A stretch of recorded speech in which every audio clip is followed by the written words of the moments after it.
বাংলাদেশ বিমান বাহিনীর বিশেষ ফ্লাইটটি যখন কুর্মিটোলার একে খন্দকার ঘাঁটিতে অবতরণ করে তখন যেন স্বস্তি নেমে আসে দেশের ফুটবলে। নেপালের ৩ দিনের বন্দি জীবন কাটিয়ে ঘরের ছেলেরা ফিরে এলো দেশে। মাতৃভূমিতে স্বস্তির নিঃশ্বাস জামাল তপুদের। বিমান ঘাঁটিতে আগে থেকে উপস্থিত ছিলেন বাফুফে সভাপতি তাবিত আউয়াল। ফুটবলারদের বরণ করে নেন সেনা ও বিমান বাহিনীর ঊর্ধ্বতন কর্মকর্তারা।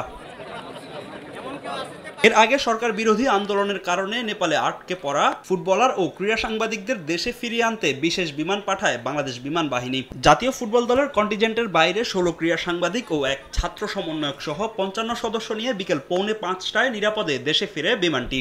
ফুটবল ফেডারেশনের সম্মানিত সভাপতি, সরকার, সেনা ও বিমান বাহিনী বাফুফে ও কাঠমান্ডুতে অবস্থিত বাংলাদেশ দূতাবাসের সম্মিলিত প্রচেষ্টার ফলে জামালদের নেপাল থেকে দ্রুতই ফেরানো সম্ভব হয়েছে। দেশের প্রয়োজনে সশস্ত্র বাহিনী সবসময় প্রস্তুত বলে জানান ব্রিগেডিয়ার জেনারেল মোহাম্মদ আলিমুল আমিন। আগামী দিনগুলোতে সরকারি নির্দেশনা অনুযায়ী দেশ ও জনগণের যে কোনো প্রয়োজনে বাংলাদেশ সশস্ত্র বাহিনী আত্মনিয়োগের জন্য সদা অঙ্গীকারাবদ্ধ। নেপালের উত্তাল পরিস্থিতি থেকে বাংলাদেশ দল ও সাংবাদিকদের নিরাপদে ফিরিয়ে আনায় সশস্ত্র বাহিনীর উপর কৃতজ্ঞতা প্রকাশ করেন বাফুফে সভাপতি তাবিত আউয়াল।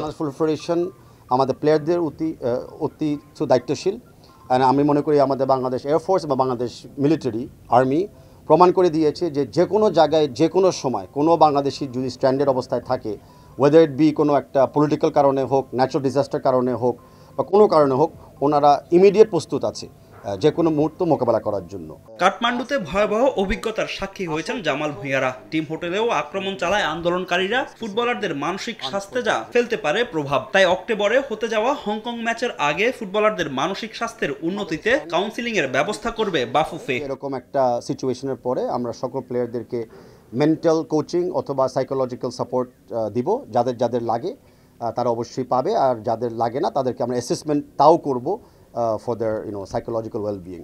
তার সাথে এরকম একটা ট্রমার সময় অনেক ফিজিক্যাল ইনজুরিও হয়, যেটা অনেক সময় বোঝা যায় না বিকজ অফ দ্য ইনিশিয়াল শক। তো আমরা ওই ফিজিক্যাল ইনজুরির জন্য আমরা কিন্তু প্রস্তুতি নিয়েছি। নেপালে 2টি ম্যাচ খেলার কথা থাকলেও মাত্র 1টি ম্যাচ খেলেই দেশে ফিরতে হয়েছে জামাল ভূঁইয়াদের। বিক্ষোভের কারণে বাকি ম্যাচটি বাতিল করে অল নেপাল ফুটবল অ্যাসোসিয়েশন।